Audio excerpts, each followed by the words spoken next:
Welcome, Howlers, to the second recap in the Red Rising series. I'll be covering Book 2, Golden Sun, chapter by chapter, and do not worry, there are no spoilers outside of what happens in this book. Let's start with Chapter 1. So 2 years after the Institute, Darrow is finishing his training at the Academy, where Gold students learn to command fleets. He now serves Nero Augustus alongside Roque, Tactus, and Victra, but has had no contact with Dancer since graduating and continues hiding his true identity while hoping to eventually return to Mars and Mustang. For his final Academy exercise, Darrow commands a fleet in a massive space battle against Carnus a Bellona, Cassius's older brother.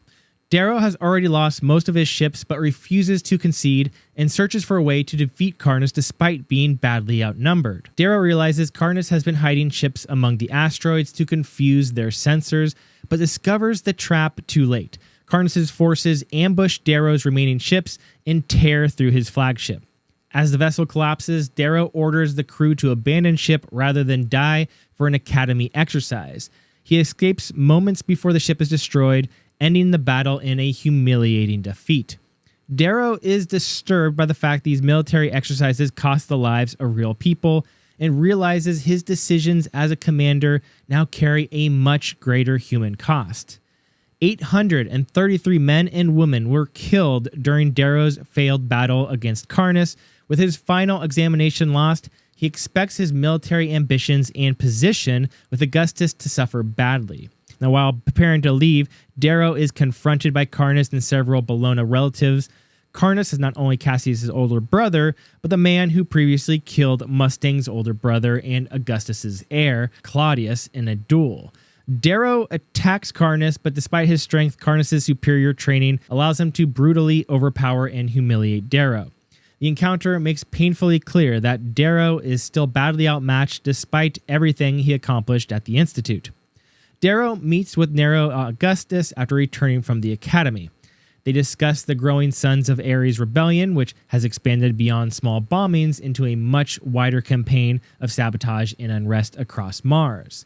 The conversation then turns to Darrow's failure. Augustus had expected him to graduate from the Academy with enough success to become a fleet commander, but his defeat to Carnus has damaged both Darrow's reputation and Augustus's political position.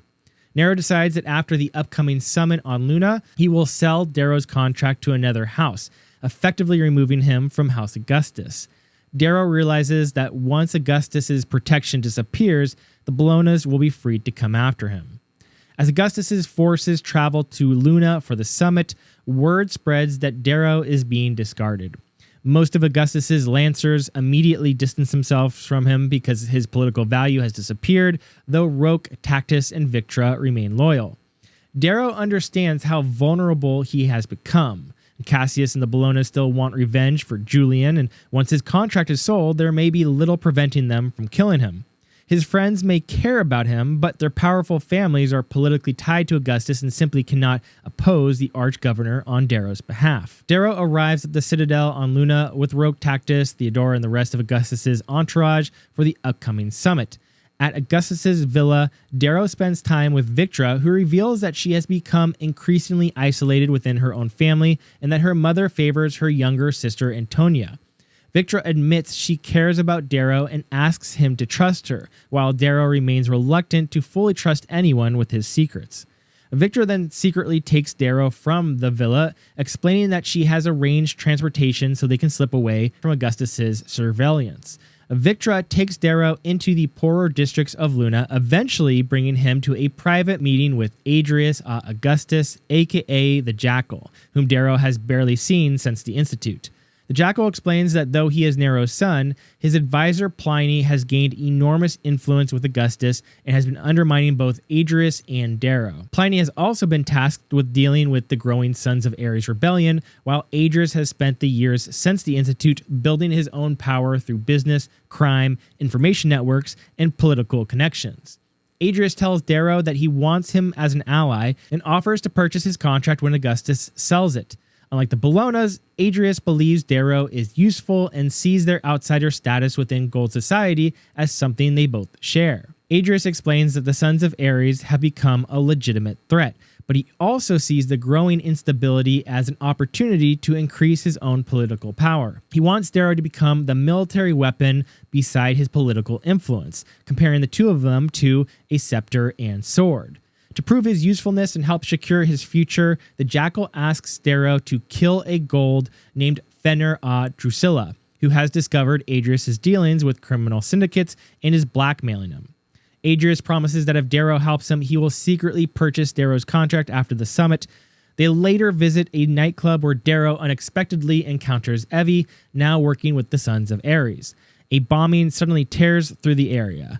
Darrow realizes the Sons are responsible and pursues one of the fleeing attackers. Darrow follows the bomber into an industrial district and unexpectedly arrives at Mickey's workshop, where he reunites with Mickey and Evie. He then discovers that Harmony is now leading this group of the Sons and learns that Dancer is believed to be dead.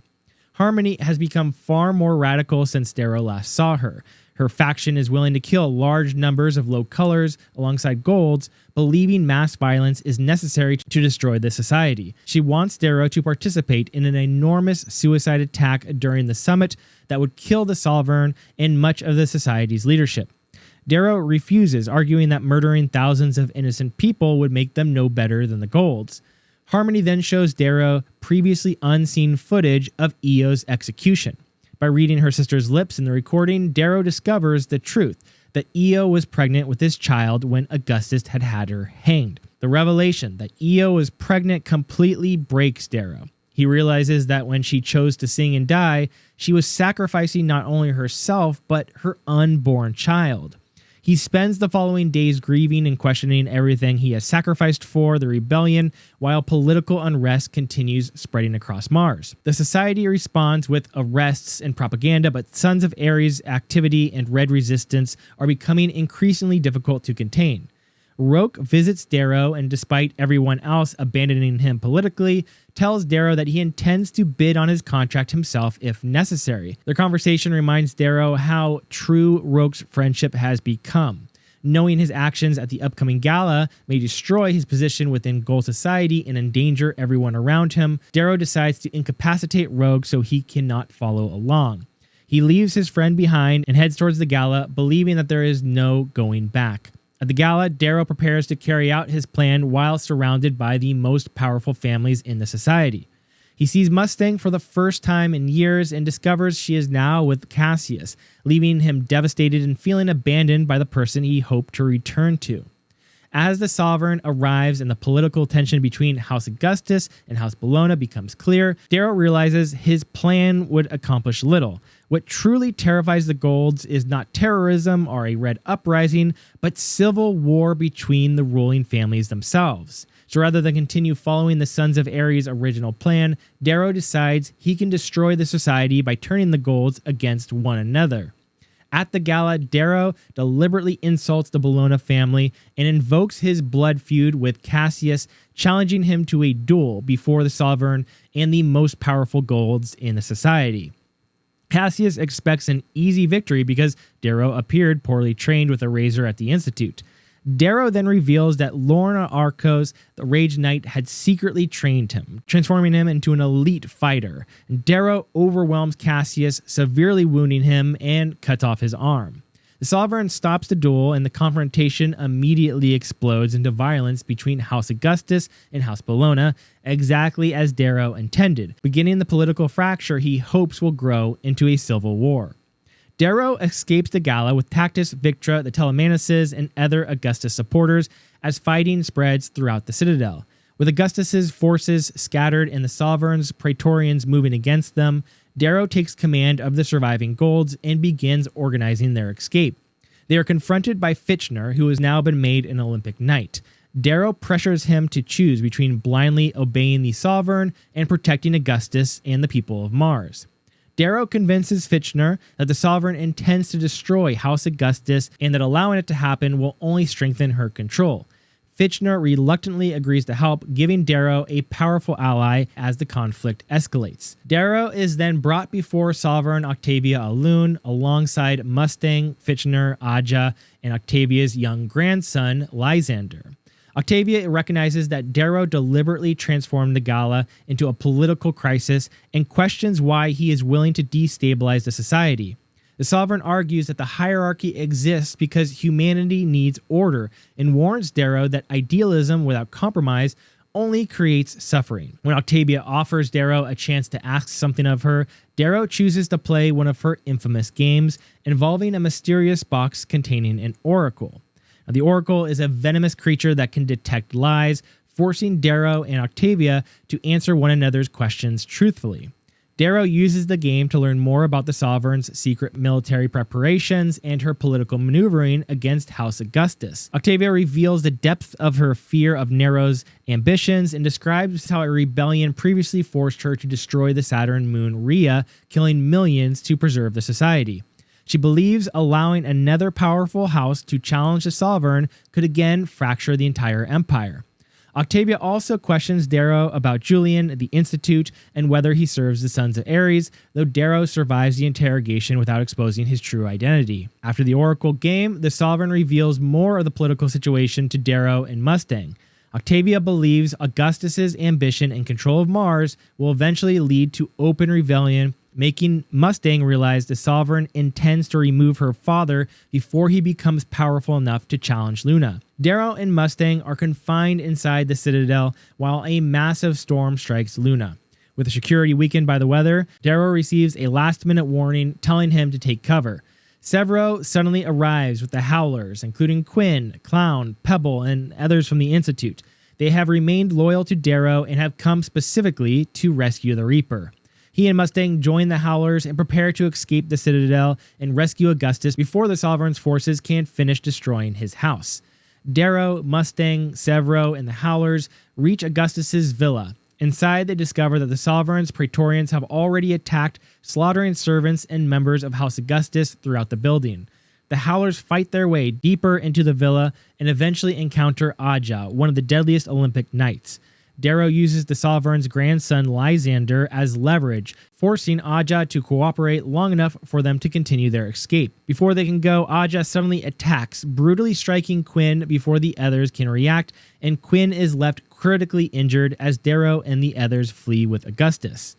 Darrow's group escapes Luna aboard a ship carrying Augustus, Mustang, the Jackal, Severo, Victra, Tactus, Roke, the Howlers, and the captured Lysander. Roke and the Jackal desperately attempt to save Quinn, but her brain injuries are too severe and Quinn dies, devastating Roke. Augustus intends to use Lysander as protection against the Sovereign while their ship attempts to escape Luna. Before they can escape, multiple enemy ships start to close in. Now with their ship surrounded, Darrow proposes an extremely dangerous plan, and Augustus gives him access to the ship, promising him command if he can find a way to break them through the blockade. Darrow uses the ship's launch systems to turn himself and his fighters into human projectiles, launching through space toward an enemy vessel at high speed. The maneuver nearly kills him, but Darrow survives the violent launch and crashes into the enemy ship, intending to break into and capture it. Now Darrow and Severo fight through the enemy ship, while decompression kills many of the lower color crew. Seeing how disposable the society considers them, Darrow decides to appeal directly to the blues, oranges, grays, and others on board, offering them a choice instead of demanding obedience. He also meets Ragnar Valeris, an enormous stained obsidian warrior from the Valkyrie Spires. Rather than treating Ragnar as a slave, Darrow offers him the right to choose whom he follows, and Ragnar accepts Darrow's command. With the blue named Orion now commanding the captured ship, Darrow uses a massive weapons maneuver called the Fire Blossom to break through the Sovereign and Bologna blockade. Darrow finds Mustang wounded but alive, and while Roke arrives carrying Quinn, who had died from the injuries Aja inflicted on her. Roke is devastated and blames Darrow's plans for putting them in the situation that killed her. Darrow finds Severo grieving Quinn and tries to comfort him, when Devero then reveals that he already knows Darrow's greatest secret, that Darrow is a Red and a son of Ares. A recorded message from Dancer proves that Harmony had lied about Dancer's death, and Dancer tells Darrow that rejecting Harmony's suicide bombing was the right decision and encourages him to continue pursuing his own strategy. Darrow and Mustang share breakfast and discuss the Sons of Ares, obsidian conditioning, and Darrow's increasing secrecy. Their attraction remains strong, but Mustang realizes he is still hiding something from her. After Mustang leaves, the Jackal visits Darrow to discuss the upcoming conflict. Augustus gathers Darrow, Mustang, the Jackal, Pliny, Cavax, Daxo, and his military leaders to decide how to survive the Sovereign's coming attack. Pliny argues for caution and accommodation, while Darrow insists Nero cannot simply flee without destroying his legitimacy. Darrow instead proposes expanding the conflict by gaining the support of the powerful Moon Lords of the Outer Rim, who resent Luna's control. The plan would force more gold families to choose sides and transform Augustus's private feud with the Sovereign into a much larger civil war. Darrow explains that his immediate goal is not to destroy the entire society, but to fracture the golds so that they weaken one another.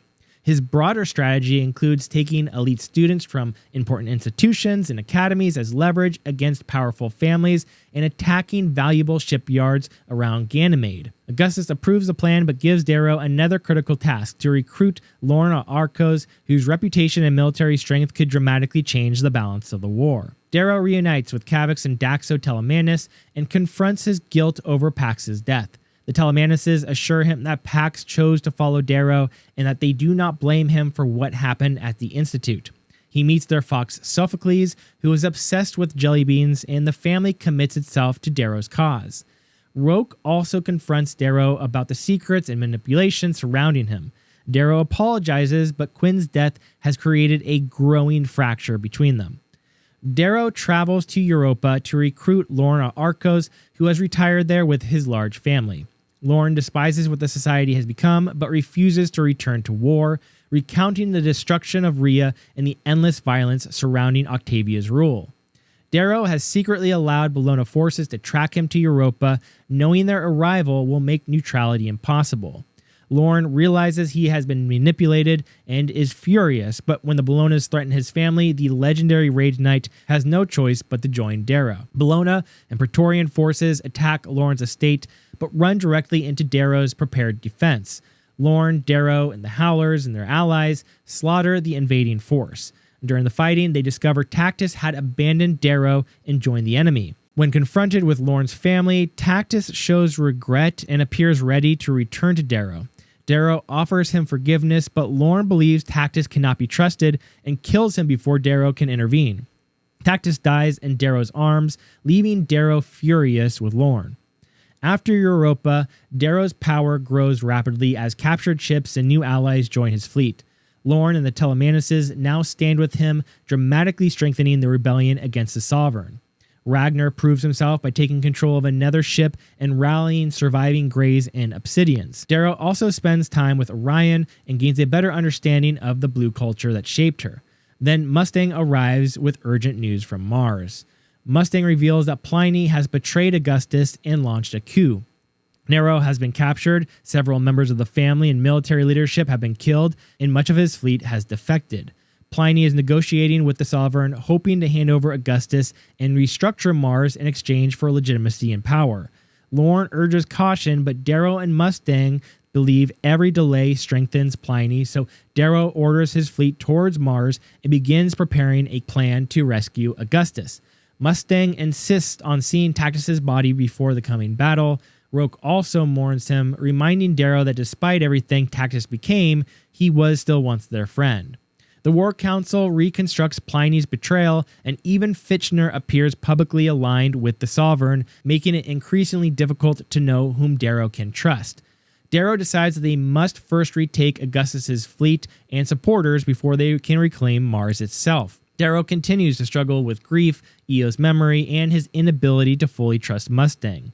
Mustang seeks him out, and she presses him about his habit of withholding himself and pushing away people who care about him. Darrow realizes he wants a future with Mustang, but still fears that revealing he is actually a Red could destroy everything between them. When traveling towards Pliny's forces, Darrow and Lorne argue about Tactus and whether people can truly change. Darrow later tells Ragnar the truth about Obsidian history, that after the Dark Revolt, the Golds destroyed much of their culture and created a false religion to keep the surviving Obsidians obedient. He offers Ragnar the choice to leave, but Ragnar chooses to remain with Darrow, and the two become blood brothers. Darrow's disguised support ship infiltrates the Hildis station and docks with Augustus's flagship, Invictus, now controlled by Pliny's faction. Darrow, Mustang, Ragnar, the Telemanuses, and the Howlers move through the ship, freeing imprisoned Augustus loyalists and the Jackal while taking control deck by deck. They eventually seize the command section and restore Augustus's fleet. With Pliny's coup collapsing, Darrow announces that the Reaper is returning to Mars and calls for an Iron Rain. Darrow prepares for the invasion of Mars, but rejects the traditional gold approach of treating conquered cities and civilians as prizes. He orders his forces to protect low colors, preserve mines and infrastructure, and focus only on military resistance. His army now includes golds, grays, obsidians, and other colors fighting together beneath the Reaper's banner. Before the assault, Darrow and his closest allies exchange final words, knowing many of them may not survive the coming Iron Rain. Inside the enormous launch hangars, Darrow looks over the multicolored army preparing to invade Mars. He reminds them that the lower colors among them have chosen the fight rather than simply been ordered into battle. Severo worries that people are beginning to treat the Reaper like a god, but Darrow believes symbols can still be useful even if the person beneath them is imperfect. The Jackal prepares to broadcast the invasion across the society, while Darrow assigns the Howlers special missions inside Aegea. He specifically orders that the important Bolognas, including Cassius, be captured rather than killed if possible. The Iron Rain begins, and millions of soldiers fall towards Mars in star shells, while fleets exchange railgun and missile fire from above the planet. The invasion immediately turns into chaos, with enormous casualties before many soldiers even reach the ground. Darrow's shell is damaged, and he is thrown far from his intended landing zone. He crashes into the battlefield, separated from much of his army, and must fight toward his main objective while trying to regroup with Ragnar and the survivors. Reports also reveal that Mustang's force has become trapped behind Aegea's defenses, making the capture of the city even more urgent. Darrow reaches the massive fortified wall protecting Aegea, where the Bolognas have layered the defenses with shields, artillery, and troops, making a direct assault extremely costly. Darrow uses the larger battle to draw attention elsewhere, while he, Ragnar, Severo, and a smaller force attempt to enter through an underwater river passage beneath the wall. An EMP detonates while Darrow's group is underwater, disabling their electronics and grab boots and nearly drowning them. Darrow strips away his damaged armor and crawls through the mud, fighting gold and obsidian defenders at close range. The attack succeeds at an enormous cost, and several Howlers are killed. Darrow is nearly overwhelmed by the losses, but Severo reminds him that they are still fighting together.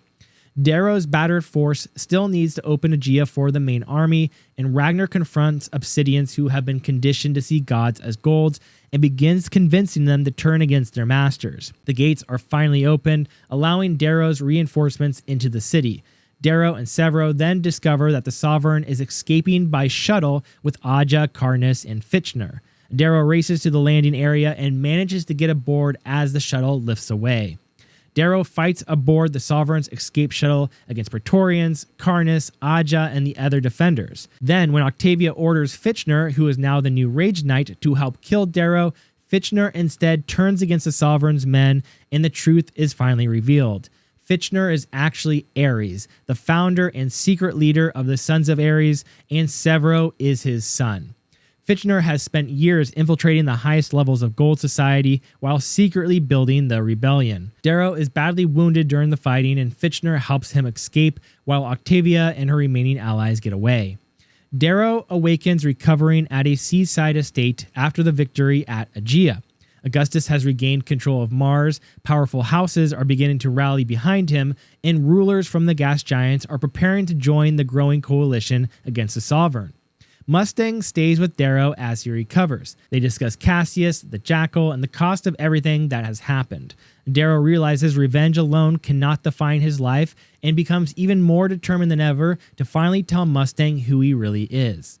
While recovering, Darrow spends time with the Telemanuses and his surviving friends before seeking out Roke, who has withdrawn into grief following the deaths of Quinn and Tactus. Darrow apologizes for the ways he has manipulated and endangered Roke. Their friendship remains badly damaged, but Darrow believes the affection between them may still be enough to repair it. Darrow and Victra travel with Ragnar to the Jackal's heavily fortified estate in Attica. Adrius demonstrates the enormous amount of money, information, and influence he has accumulated and presents his resources as proof that he is committed to their alliance. Among his prisoners is Harmony, showing that the Jackal has penetrated parts of the Sons of Ares network. The estate is then attacked, exposing further betrayal and infiltration inside their supposedly secure coalition. Darrow and the Jackal reaffirm their alliance against the Sovereign, agreeing to deal with their internal enemies afterwards. Darrow reunites with Dancer and Fitchner at a Sons of Ares safe house, where Fitchner explains how he became Ares. Fitchner was a low-status Gold who fell in love with a red woman who became Severo's mother. When the Board of Quality Control discovered this, she was killed, turning Fitchner against the society and eventually leading him and Dancer to create the Sons of Ares. Fitchner wants Darrow to continue manipulating the war from inside Gold Society and specifically warns him not to reveal his identity to Mustang, though Darrow increasingly rejects the idea that secrecy and manipulation can remain the foundation of everything they are trying to build. Darrow then returns back home to Lycos, where he visits the original hidden garden in Eo's grave, and there he realizes that memory has turned both Eo and their relationship into something more perfect than they actually were. Darrow accepts that loving someone else or building a new life does not betray her or the dream that she gave him. Still disguised as a Gold Praetor, Darrow inspects conditions in Lycos and discovers falling helium production, overcrowding, terrible working conditions, and increasingly brutal attempts to force more production from the Reds. Using his authority, Darrow orders better food, reduced pressure, and more resources for the miners. Darrow then secretly enters his old family home and reunites with his mother. Despite his completely altered gold body, she recognizes him as her son. Darrow tells her everything that happened after his hanging. His mother explains why Reds sing and that they believe the dead can hear them, so singing lets those they lost know that the living can still find joy. The reunion reconnects Darrow with the family and people beneath everything he has become. Darrow then takes Mustang into the mines and finally reveals his true identity. He tells her he was born a Red in Lycos, was carved into a Gold by the Sons of Ares, and entered Gold Society as a part of a rebellion. Mustang is shocked and furious. She questions whether their entire relationship was another manipulation and confronts Darrow over the Golds who have died because of his mission. Darrow explains that living among Golds has changed him. Mustang, Severo, Rogue, Pax, Quinn, and others taught him that people cannot simply be reduced to their color, and he no longer wants a revolution based purely on revenge. She leaves on her own, and Ragnar argues that Darrow is too important to risk himself this way, but Darrow insists true loyalty must always be freely given. Darrow receives an enormous triumph in Aegea, celebrated throughout Mars as the Reaper and Augustus's golden son. House Augustus has been restored, the Bolognas are prisoners, and a larger alliance against the Sovereign is forming. Darrow begins using his influence to push Nero towards reform, arguing that lower colors should be given greater freedom and opportunity rather than remaining trapped in rigid roles. At the celebration that follows, Roque secretly betrays and poisons Darrow. Antonio attacks Victra, Lilith strikes Lorne, and the Jackal's forces turn against House Augustus. And then Adrius, the Jackal, murders his father, Nero Augustus. As Darrow lies helpless from the poison, an ivory box is opened, and inside is the severed head of Fitchner. Darrow realizes the coalition he built has been utterly destroyed. His enemies know he is a Red, and he has fallen completely into their hands. And that ends the second book of Red Rising, The Golden Sun. So we will be back soon with book 3. Again, make sure to subscribe so you can catch it. And thanks again for being here. I'll see you in the next video.